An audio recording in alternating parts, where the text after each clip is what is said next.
Om Swastiastu. Om Swastiastu. Hai sahabat Sekar, berjumpa kembali dengan saya Teja Nadira Kirana dalam podcast BPMP Provinsi Bali. Sekar, seputar Merdeka Belajar. Dalam perbincangan kita pada pagi hari ini, saya akan mengajak sahabat Sekar semua untuk mengenal program Gerakan Sekolah Sehat atau GSS. Pada hari ini kita akan mengangkat tema menumbuhkan kesadaran kesehatan jiwa di kalangan pelajar. Sahabat Sekar semua, Kemendikbudristek sudah melaksanakan program Gerakan Sekolah Sehat, di mana pada tahun 2023 gerakan sekolah ini bernama Kampanye Sekolah Sehat yang berfokus pada 3 sehat. Sehat yang pertama adalah sehat bergizi, sehat fisik, dan sehat imunisasi. Pada tahun 2024, kampanye sekolah sehat ini menjadi gerakan sekolah sehat yang berfokus pada 5 sehat. Sehat yang pertama adalah sehat bergizi, sehat fisik, sehat imunisasi, dan tambahan 2 sehatnya adalah sehat jiwa dan sehat lingkungan. Saat ini banyak sekali tantangan yang dihadapi oleh pelajar, seperti tekanan akademik, pergaulan, dan perubahan sosial. Penting bagi pelajar untuk memiliki kesadaran tinggi mengenai kesehatan mental. Saat ini, banyak yang menyebabkan terganggunya kesehatan jiwa, antara lain tingkat stres yang tinggi, kecemasan, bahkan depresi di kalangan pelajar.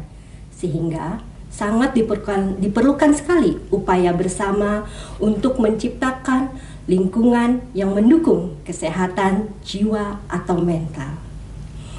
Sahabat Sekar semua, saya akan memperkenalkan tamu kita pada pagi hari ini, yaitu 2 narasumber kita yang luar biasa.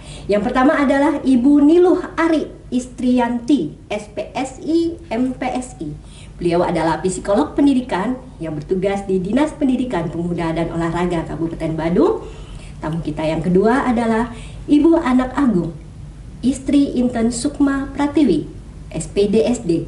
Beliau adalah Kepala Sekolah SD Negeri 1 Semarapura Kangin, Kabupaten Klungkung.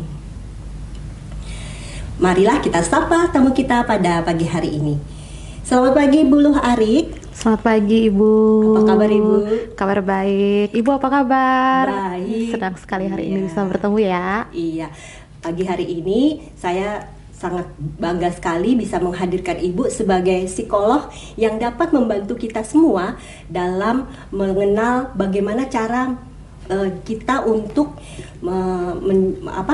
untuk menjaga kesehatan mental, terutama di kalangan pelajar, Ibu. Iya, betul. Iya, dan kemudian kita sapa dulu yang narasumber kita kedua itu adalah Bu Gung Inten. Selamat pagi, Ibu. Selamat pagi, Ibu. Iya, apa kabar? Baik sekali.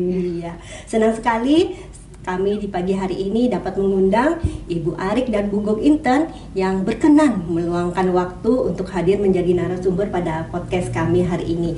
Jadi inilah Ibu, Sekar, seputar Merdeka Belajar.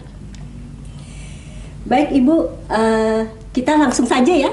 Mungkin sahabat Sekar semua pengen tahu Bu, kan Ibu sebagai ahli psikolog, tenaga ahli psikolog nih di Dinas Pendidikan Pemuda dan Olahraga Kabupaten Badung. Mungkin kita pengen tahu bagaimana keseharian Ibu dalam menjalankan tugas Ibu sebagai psikolog. Silakan Ibu. Iya.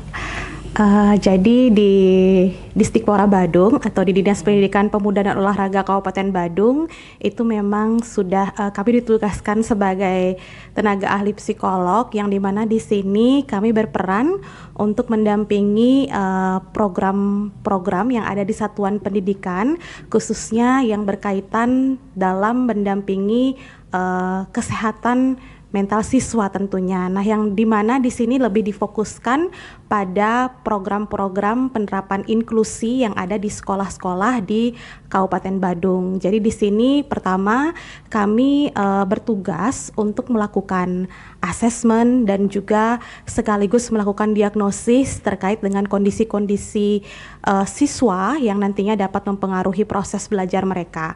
Kemudian yang kedua, kami di sini juga diberikan kesempatan untuk merancang program yang dimana program ini dapat mendukung siswa, guru, dan seluruh elemen yang ada di satuan pendidikan untuk menciptakan proses belajar yang juga dapat memberikan kenyamanan kepada para siswa. Selain itu juga di sini kami juga berperan dalam memberikan konseling baik itu kepada siswa, kepada guru, dan juga kepada orang tua, khususnya bagi siswa-siswa yang berhadapan dengan masalah kesehatan mental atau mungkin masalah-masalah yang berkaitan dengan proses belajar mereka selama di sekolah. Lebih kurang seperti itu, Ibu. Untuk jenjangnya kira-kira jenjang apa aja, Bu?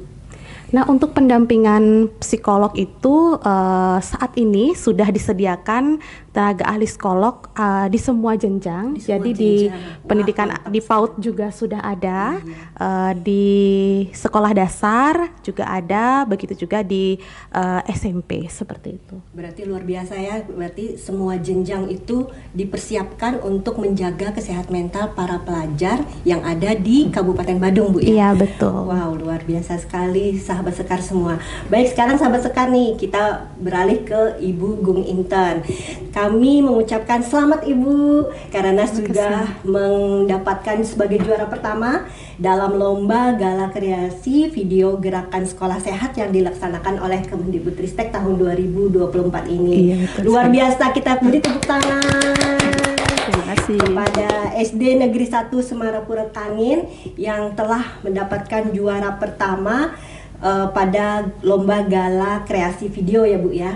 Nah, dari kegiatan yang sudah dilaksanakan, kira-kira Ibu memiliki inovasi atau praktek baik yang sudah dilaksanakan oleh SD Negeri 1 Semarapura. Tentunya kita semua pengen tahu ya Bu ya. Silakan Ibu. Terima kasih Bu Teja. Yang pertama saya mengucapkan syukur karena SD 1 Semarapura Kangin itu bisa memperoleh juara 1 tingkat nasional dalam lomba Gala Kreasi Video Sekolah Sehat pada tahun 2024 ini ya. Kemudian adapun praktek baik yang kami lakukan di sekolah itu, yang pertama di Sehat Bergizi itu yang kami melakukan sosialisasi kepada kantin sekolah, karena di sekolah itu kan pusatnya kantin ya untuk makanannya itu, melakukan sosialisasi kepada penjual di kantin sekolah agar mereka menjual makanan yang sehat dan bergizi itu. Kemudian yang kedua, kami juga melakukan sosialisasi kepada orang tua siswa, dan ini kebetulan ada satu pengurus komite kami yang berprofesi sebagai dokter. Wow, iya, ini untung sekali ya, bisa dimanfaatkan untuk memberikan edukasi juga. Iya, Bu. betul sekali, sangat kebetulan itu. Jadi kami dari pihak sekolah itu meminta tolong kepada beliau untuk mengedukasi siswa-siswa kami di sekolah bagaimana makanan yang sehat dan bergizi itu, apa manfaatnya seperti itu. Dengan diedukasi oleh dokter, maka anak-anak itu akan semakin termotivasi untuk melaksanakan itu. Kemudian di Sehat Bergizi itu juga kami mewajibkan siswa itu untuk membawa air minum dalam tumbler. Ya, kami juga menyediakan di setiap kelas ada air minum isi ulang.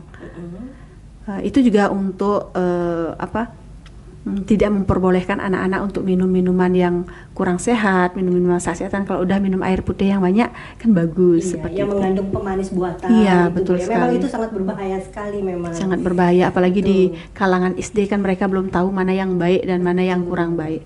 Itu di Sehat Bergizi. Kemudian di Sehat Fisik, kami melakukan olahraga secara rutin yang memang sudah ada di mata pelajaran kan, seperti itu. Kemudian yang kedua, setiap hari Sabtu itu kami mengadakan program jalan sehat. Sabtu pagi jalan sehat dulu, setelah itu melakukan senam bersama. Itu. Kemudian di sela-sela pembelajaran agar anak-anak tidak terlalu duduknya lama-lama, kami juga menghimbau setiap wali kelas untuk melakukan peregangan sesekali lah. Ice breaking. Iya, ice breaking. Biar ada gerak ya Bu. Iya, betul sekali. Itu juga biar anak-anak lebih gimana lebih greget, semangat lagi. Semangat, betul. Iya, betul sekali. Itu di sehat fisik. Kemudian di sehat imunisasi itu kami mengadakan kerjasama kepada dengan puskesmas, dan puskesmas itu akan memberikan imunisasi kepada siswa-siswa kami, dan bukan hanya memberikan imunisasi saja. Puskesmas juga akan memberikan sosialisasi kepada orang tua siswa, kemudian kepada siswa apa sih manfaat dari imunisasi tersebut. Dan selain itu dari pihak puskesmas juga mengadakan pelaporan, pengecekan itu berapa yang anak-anak sudah diimunisasi, berapa yang belum, seperti itu. Itu di sehat imunisasi. Kemudian di sehat jiwa yang bisa kami lakukan itu setiap anak-anak sebelum memulai pembelajaran dan setelah melakukan pembelajaran itu wajib untuk berdoa. Iya, berdoa. Itu wajib untuk berdoa agar semuanya berjalan dengan lancar. Kemudian kami juga mengarahkan anak-anak untuk mengikuti kegiatan ekstrakurikuler. Kebetulan ya di sekolah kami cukup banyak kegiatan ekstrakurikuler, ada LKBB, kemudian ada tabuh, tari. Nah, di sanalah anak-anak itu bisa mengembangkan minat dan bakat mereka. Itu di sehat jiwa. Kemudian yang lagi satu itu sehat lingkungan. Nah, di sehat lingkungan itu setiap pagi biasa anak-anak melakukan pembersihan lingkungan, kemudian pulang sekolah sebelum mereka pulang juga melakukan pembersihan. Kemudian di saat istirahat, terkadang kan anak-anak kelas 1 Bu Teja ya, mereka belum tahu cara memilah sampah karena baru-baru, kemudian sampahnya itu kadang tidak dibuang pas di tempat sampah. Nah, setelah istirahat itu kami meluangkan waktu 5 menit untuk anak-anak kembali melakukan pembersihan agar sekolah itu tetap terjaga kebersihannya itu. Kemudian penghijauan juga selalu kami lakukan. Pemilahan sampah, mana organik, mana non organik, itu juga selalu kami lakukan. Mungkin itu saja dari 5 sehat praktek baik yang kami lakukan di sekolah. Luar biasa sekali yang sudah dilaksanakan oleh SD Negeri 1 Semarapura. Semarapura Kangin. Semoga apa yang disampaikan oleh Bu Gung Intan ya ini bisa menginspirasi sekolah-sekolah lain yang ada di Kabupaten Kelungkung dan khususnya di Provinsi Bali ya Bu. Iya. Tadi saya sudah menanyakan terkait dengan inovasi atau praktek baik Bu. Sekarang kita pengen tahu nih, apa sih yang mendorong sekolah ibu untuk berpartisipasi dalam gerakan sekolah sehat, dan untuk tujuan utamanya itu yang ingin dicapai apa? Terima kasih Bu Teja. Sebenarnya ada beberapa hal yang memotivasi kami untuk melakukan gerakan sekolah sehat. Yang pertama, kami itu ingin menjadikan lingkungan sekolah itu benar-benar sehat. Kemudian ingin membuat siswa kami itu sehat. Kemudian untuk menekan penyebaran penyakit yang menular di sekolah. Dan yang paling utama itu kami ingin membuat sekolah kami benar-benar sehat, aman, kemudian membuat siswa kami tidak hanya berprestasi di bidang akademik, tapi menjaga tumbuh kembang siswa itu agar sehat fisik dan juga mental. Gitu. Nah, dari yang Ibu disampaikan tadi, kira-kira dari semua program yang Ibu lakukan, kira-kira ini tantangan Ibu ya, tantangan terbesar bagi sekolah itu untuk melaksanakan program sekolah sehat di sekolah Ibu itu apa ya? Oke, untuk tantangan itu sebenarnya ada beberapa tantangan. Yang pertama itu merubah kebiasaan buruk. Kebiasaan buruk itu dari siswa, misalnya siswa yang terbiasa memakan makanan yang kurang sehat, kemudian kebiasaan kantin yang menjual makanan yang kurang sehat itu sangat susah dirubah Bu Teja. Betul, ya. Karena sudah budaya ya, kebiasaan. Iya, karena alasan kantin itu juga misalnya kami himbau untuk menjual buah atau jajanan yang sehat, itu alasan mereka anak-anak itu kurang tertarik dengan tidak jajanan laku. Iya, tidak laku.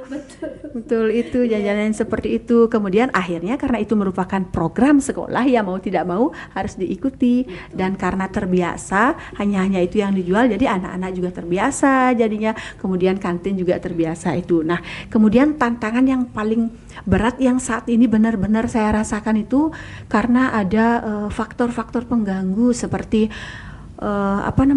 kecenderungan anak-anak bermain gadget.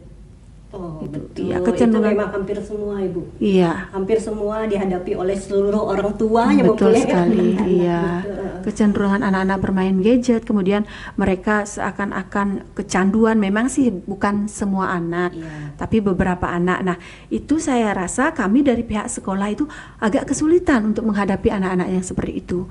Mungkin kami butuh pihak ketiga ya, yang kebetulan sekarang di sini ada Bu Ari yang Iya, sebagai iya, psikolog. betul, betul. Ya, seperti tadi saya dengar memang kita butuh psikolog sih sebenarnya untuk menangani hal-hal seperti itu. Itu yang menjadi tantangan yang sangat besar yang saya hadapi pada saat Iya. ini. Terima kasih Ibu atas informasinya tadi. Sahabat Sekar semua, tantangan terbesar dari Bu Intan terkait dengan gadget, kecanduan gadget ini mempengaruhi kesehatan mental. Nah, untuk mengetahui bagaimana kesehatan mental yang baik, kita akan bertanya kepada Ibu Arik. Ya, Ibu, ini seperti yang Ibu dengar juga bahwa tantangan terbesar dari sekolahnya Ibu Gung Intan adalah bagaimana anak itu kecanduan gadget. Nah, ini mungkin hampir semua ya, kita sebagai orang tua juga tahu anak-anak untuk kecanduan itu memang luar biasa ya, karena mereka sudah seperti budaya karena Iya, betul sekali. dan lingkungan juga mempengaruhinya. Memang itu suatu hal yang sangat sulit. Nah, terkait dengan tema kita pada hari ini, Ibu, menumbuhkan kesadaran kesehatan jiwa di kalangan pelajar. Menurut Ibu Arik ini sebagai psikolog, masalah kejiwaan yang paling banyak terjadi dan dihadapi oleh pelajar kita itu seperti apa, Ibu Arik? Oke, terima kasih Bu Teja. Iya. Nah, di sini kalau berdasarkan pengalaman mendampingi sekolah, khususnya yang ada sekolah dasar yang ada di Kabupaten Badung, itu memang permasalahannya ini kita bisa bagi dua. Yang pertama adalah berkaitan dengan permasalahan perkembangan psikologis yang akhirnya berpengaruh kepada kemampuan akademik siswa. Kemudian yang kedua itu permasalahan-permasalahan yang berkaitan dengan pola asuh, lingkungan yang akhirnya berpengaruh kepada kondisi perilaku dan emosi siswa. Nah, kalau terkait dengan perkembangan tumbuh kembang siswa yang memang memiliki masalah mungkin dari kelahiran, itu yang akhirnya berpengaruh kepada kondisi akademik siswa, seperti yang kita lihat ada siswa yang lambat belajar, ada kesulitan belajar. Nah, itu kondisi yang juga cukup sering kami hadapi sekarang.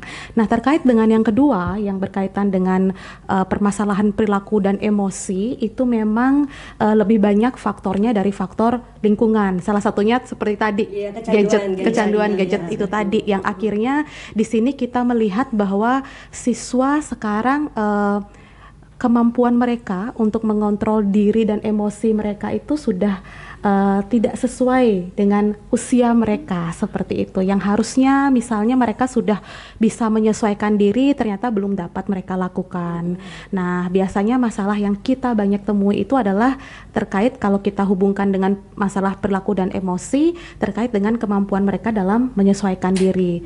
Nah, siswa-siswa yang kesulitan dalam menyesuaikan diri ini berpotensi mereka mengalami perasaan cemas sehingga mereka tidak bisa memperlihatkan partisipasi aktif mereka di sekolah. Selain itu juga motivasi belajarnya juga akan menurun. Kalau sudah motivasi belajar menurun, otomatis konsentrasi belajarnya juga menurun. Belum lagi masalah-masalah lingkungan juga kita hadapi. Ada anak-anak yang secara ketahanan mental itu tidak kuat seperti itu, sehingga kalau mereka menjadi korban bullying akhirnya berakibat fatal sampai tidak mau ke sekolah begitu. Jadi itu masalah-masalah yang cukup banyak kami temui di sekolah dasar. Akan tetapi dengan adanya layanan psikologi ini kami rasa selama ini dapat mempermudah para guru untuk bisa mendampingi siswa sehingga masalah-masalah yang berkaitan dengan kesehatan jiwa itu bisa diantisipasi sedini mungkin, seperti itu. Iya. Berarti seperti yang Ibu sampaikan tadi, sahabat Sekar, bahwa lingkungan itu salah satu faktor utama yang mempengaruhi kesehatan mental para pelajar ya. Makanya Kemendikbudristek menambahkan dua, Ibu. dua fokus sehat, yaitu sehat jiwa dan sehat lingkungan. Iya betul, pada tahun 2024 ini, karena mungkin kita lihat juga fenomena yang terjadi ya. Betul. Itu adalah hal yang paling besar dialami oleh para pelajar yang ada di Indonesia khususnya. Baik, Ibu Ari, bisa nggak Ibu, kita ini saya sebagai orang tua, Ibu juga sebagai orang tua, dan kita tentu di sekitar kita itu ada banyak anak-anak. Nah, untuk menyelamatkan mereka agar tidak mendapatkan bisa memperbaiki kesehatan mental mereka. Kira-kira Ibu, tanda-tanda awal yang dapat dikenali itu dari siswa yang mengalami masalah kesehatan jiwa itu di lingkungan sekolah itu seperti apa? Nah, kalau tanda-tanda yang paling mudah kita amati itu yang pertama pastinya adanya perubahan perilaku. Perubahan perilaku itu yang paling bisa kita lihat ya, kita bisa observasi. Yang awalnya misalnya anaknya aktif bercerita, tiba-tiba tidak mau bercerita. Yang awalnya kalau pagi-pagi itu bangun semangat mau ke sekolah, tiba-tiba kehilangan minat untuk ke sekolah. Yang dulunya yang dulunya orang tuanya tidak pernah dapat komplain dari sekolah tentang anaknya, sekarang tiba-tiba dapat komplain. Nah, itu kita bisa lihat perubahan perilaku. Untuk orang tua ya bisa melihat hal-hal seperti itu. Nah, kalau misalnya untuk para guru, kita bisa lihat misalnya yang anak ini biasanya mau bermain dengan teman-temannya, tiba-tiba sekarang dia lebih memilih untuk menyendiri seperti itu. Nah, biasanya anak-anak seperti ini juga kita bisa lihat moodnya mereka berubah-ubah. Yang sekarang tiba-tiba seneng, entar tiba-tiba marah seperti itu. Berteman juga dia tidak bisa mudah curiga di circle pertemanannya seperti itu. Selain itu juga yang paling kentara biasanya kalau di lingkungan kelas itu terkait dengan proses belajarnya mereka, konsentrasinya, fokusnya, kemampuannya untuk menyelesaikan tugas-tugas itu biasanya tidak tuntas seperti itu. Nah, itu kan tanda-tanda di awal ya kita lihat. Nah, dengan adanya bantuan layanan psikologi, ketika misalnya guru sudah melihat, oh ini ada perubahan perilaku nih di siswa saya, agar perubahan itu tidak semakin menjadi-jadi dan memperparah kondisi kesehatan mental siswa. Nah, biasanya di sanalah peran kami untuk melakukan asesmen perkembangan.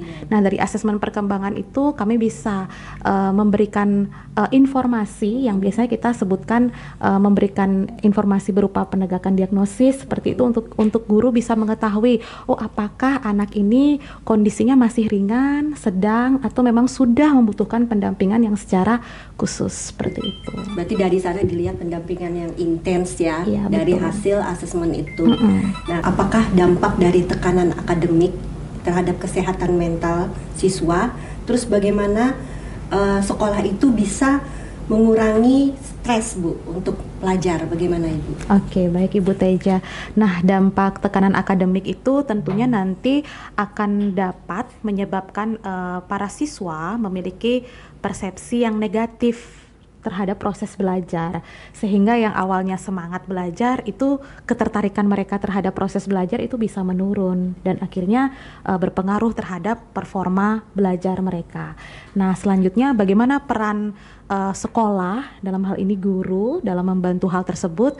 Tentunya guru saya rasa sekarang sudah banyak ya ada informasi yang bisa mereka peroleh untuk mendapatkan teknik-teknik bagaimana menciptakan proses belajar yang menyenangkan terhadap siswa, menciptakan rasa aman dan nyaman sehingga siswa juga tertarik dalam proses belajar itu sendiri. Karena seperti yang kita ketahui sekarang, karakter siswa yang dulu sama sekarang kan berbeda ya Bu ya. Jadi tentunya pendekatan guru pada saat mendampingi proses belajar siswa juga tentunya harus berbeda sesuai dengan kebutuhan dan karakter yang dihadapi siswa saat ini. Mungkin guru bisa mengawali dengan ice breaking seperti itu dan lebih aktif lagi membangun interaksi sehingga siswa memiliki trust atau rasa percaya kepada guru. Dan yang ketiga, guru juga dapat menyelingi teknik-teknik seperti teknik-teknik mindfulness ya, seperti misalnya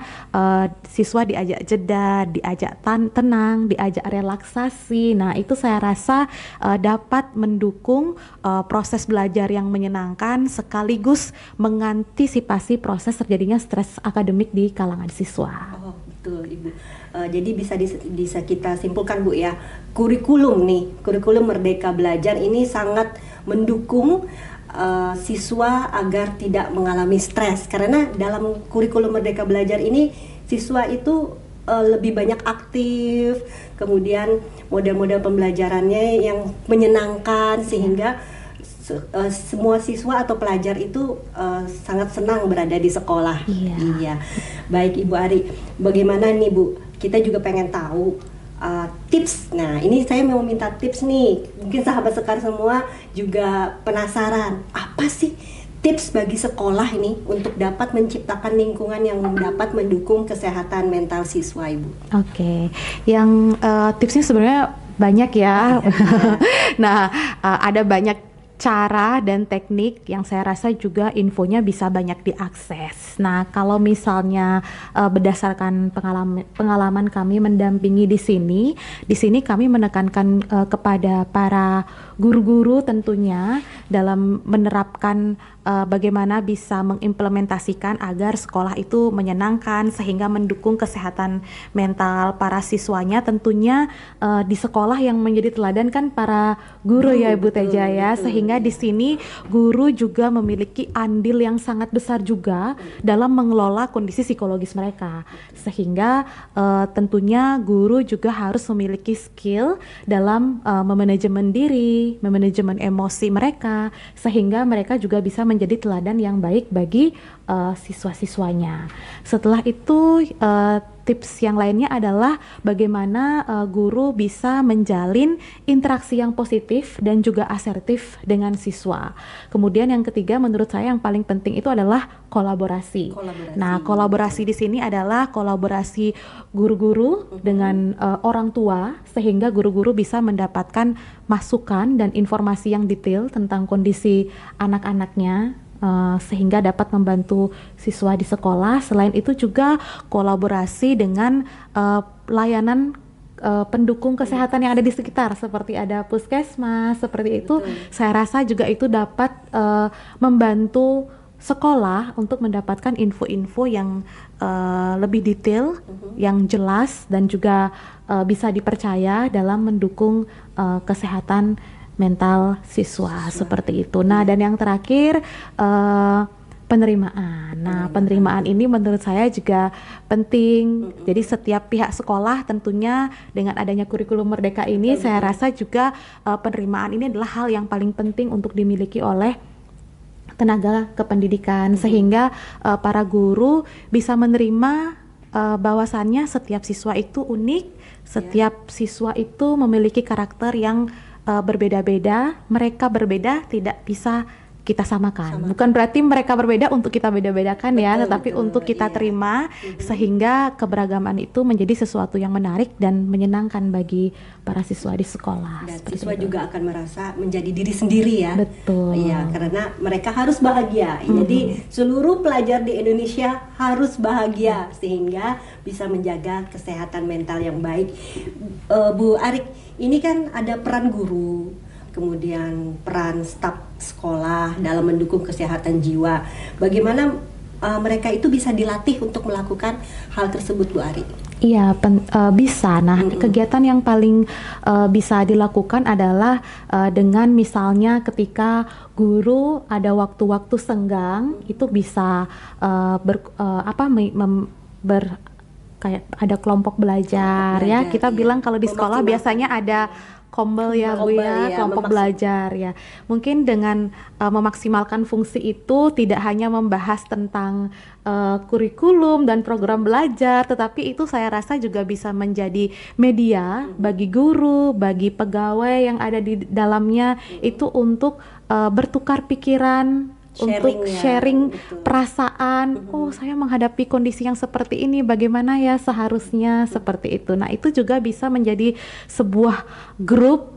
Kalau kita di psikologi bilangnya jadi grup terapi ya, untuk bisa mereka merilis segala permasalahan-permasalahan yang dihadapi, sehingga nantinya bisa lebih siap lagi menghadapi kondisi siswa yang beragam, kondisi siswa yang juga susah ditebak ya sekarang betul, ya. Jadi iya. seperti itu.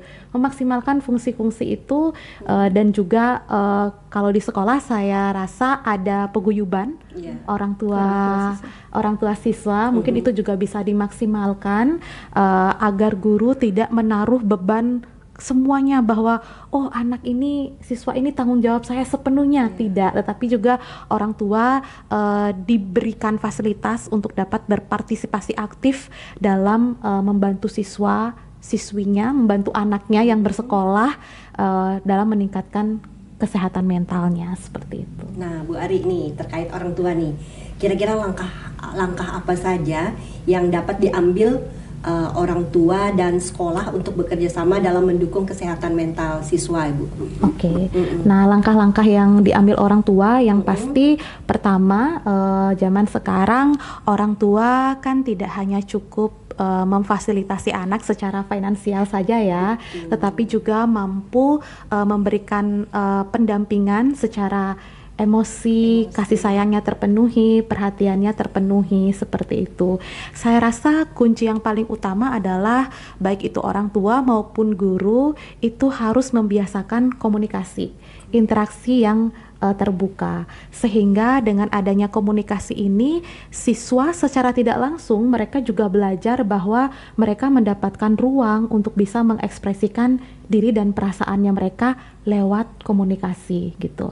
Nah, saya rasa kalau ini sudah terbentuk semuanya akan jauh lebih mudah perjalanannya, sehingga guru tidak menyimpan rasa yang belum terungkap.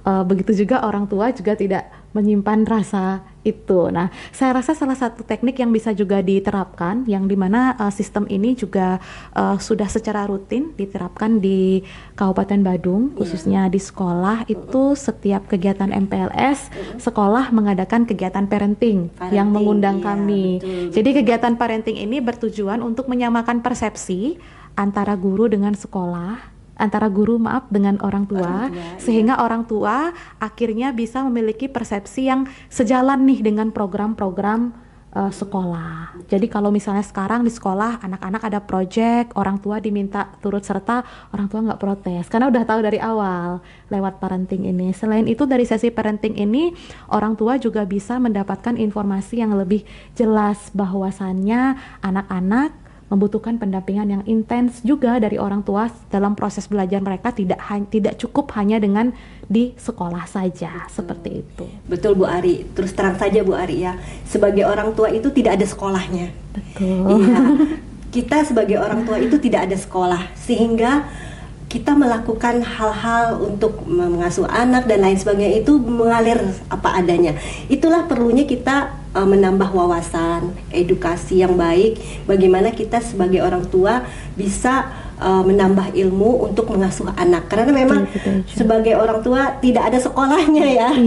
Sedangkan kita akan mendidik anak kita, akan mengawal mereka untuk menjadi anak yang mempunyai masa depan yang baik, kan seperti itu ya. Memang parenting ini memang sangat diperlukan ya. Sekali ya. Itu sangat mendukung orang tua bagaimana mereka bisa mengedukasi anaknya, bagaimana mereka mengasuh anaknya dengan kasih sayang, bagaimana mereka berinteraksi dengan anaknya. Jadi seperti itu. Memang luar biasa. Terima kasih informasi ini saya rasa sangat berguna sekali buat kita semua sebagai orang tua. Jadi perlu dicatat nih Bu ya, parenting itu penting ya. Betul. Untuk menjaga kesehatan mental anak-anak kita. Nah, sahabat sekar semua nih, kita tentu pengen tahu ya bagaimana video atau gambar ya pada lomba kegiatan Gala Kreasi yang dilaksanakan oleh Kemendikbudristek. Ayo kita simak videonya.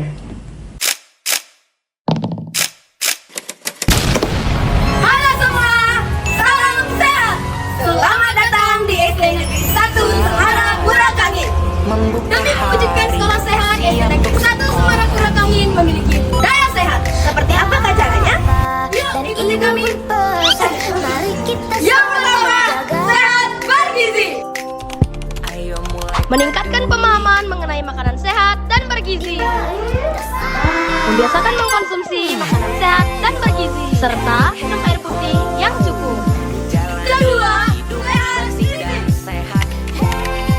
peregangan saat pembelajaran, senam sehat, permainan tradisional, membiasakan jalan kaki, dan tes kebugaran. Ketiga, sehat imunisasi. Sakit sih, tapi masih bisa ketawa. Keempat, sehat jiwa. Berdoa sebelum selesai pembelajaran. Sosialisasi tentang kesehatan jiwa secara berkala. Kelima, sehat lingkungan. Pembiasaan CTPN, kerja bakti, kawasan tanpa rokok. Ruang kelas yang memiliki pencahayaan cukup dan natural. Budayakan 5 sehat.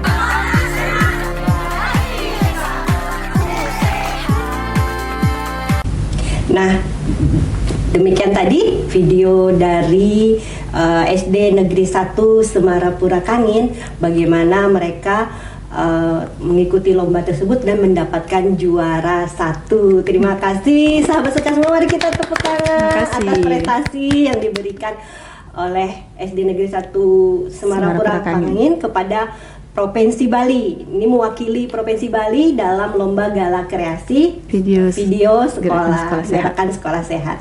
Nah, sekarang kita balik nih Bu, ke Bu Inten. Kira-kira apa dampak dari gerakan sekolah sehat terhadap perilaku dan kesehatan siswa di sekolah Ibu? Dampaknya itu Bu Teja sangat banyak. Pertama, pembiasaan hidup sehat bagi siswa. Kemudian yang kedua itu perubahan pola hidup sehat bagi siswa yang dulunya mungkin mereka belum terlalu sehat, kemudian sekarang sudah tahu mereka, oh ini loh yang namanya hidup sehat. Kemudian ada lagi menekan angka kesakitan di sekolah karena anak-anak dulu mungkin seperti apa ya? Dulu mungkin banyak yang cepat sakit atau apa. Nah, setelah gerakan sekolah sehat ini, anak-anak sudah berubah ya pola hidupnya, sebenarnya sudah terjamin kesehatannya. Jadi untuk yang tidak hadir, absen itu semakin sedikit, semakin menurun. Dilihat dari kehadiran. Iya, dari kehadiran kan setiap hari kita absensi. Iya, betul. Nah, seperti itu. Itu sangat berpengaruh sekali. Kemudian yang terakhir itu kita bisa meningkatkan prestasi akademik siswa. Kenapa ada hubungannya seperti itu? Ketika kita memiliki siswa yang sehat fisiknya, jiwanya, kemudian siswa itu akan belajar dengan nyaman. Otomatis pembelajaran itu berlangsung dengan baik. Apa-apa materi yang disampaikan itu akan cepat meresap ke siswa. Itu juga ada pengaruhnya dengan prestasi akademik. Betul sekali itu. Iya. Nah, sahabat sekar semua, kita ini sudah sampai pada akhir ya. Mungkin ada pertanyaan terakhir Bu, closing statement nih dari Bu Ari ya. Bagaimana menumbuhkan kesadaran kesehatan jiwa di kalangan pelajar?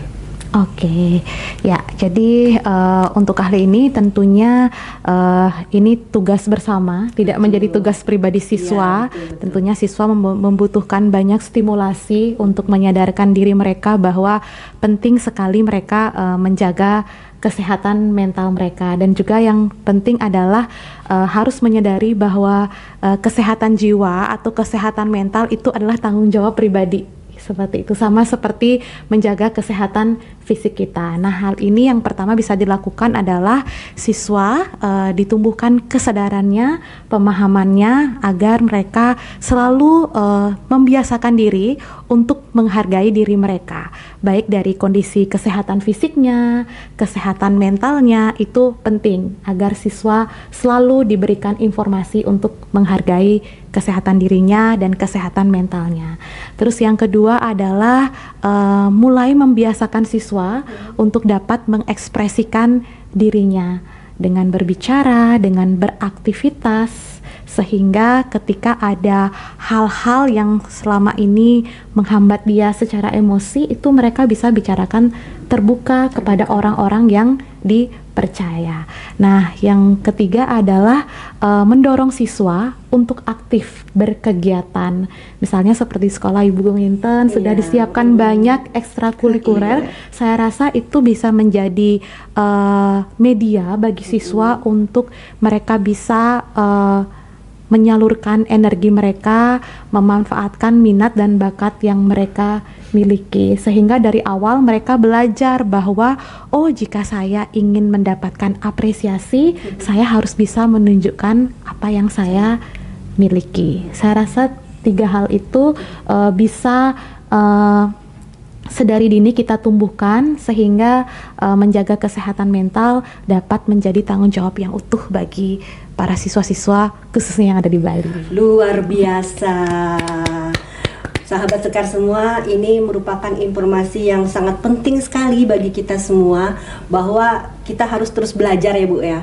Belajar bagaimana kita berhubungan dengan anak, berhubungan dengan lingkungan sekitar kita, sehingga kita bisa menjaga kesehatan jiwa atau kesehatan mental.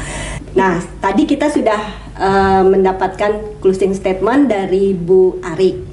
Sahabat Sekar semua, tentu kita juga penasaran ya, bagaimana closing statement dari Bu Gung Intan. Silakan Ibu. Terima kasih Bu Teja. Itu closing statement berhubungan dengan kesehatan jiwa kan. Kalau di sekolah kami itu kami mengarahkan siswa-siswa itu untuk berkegiatan yang positif seperti yang tadi saya jelaskan, yaitu mengarahkan mereka ke kegiatan ekstrakurikuler. Nah, di kegiatan itu peran guru dan staf itu juga harus terjun langsung. Kenapa demikian?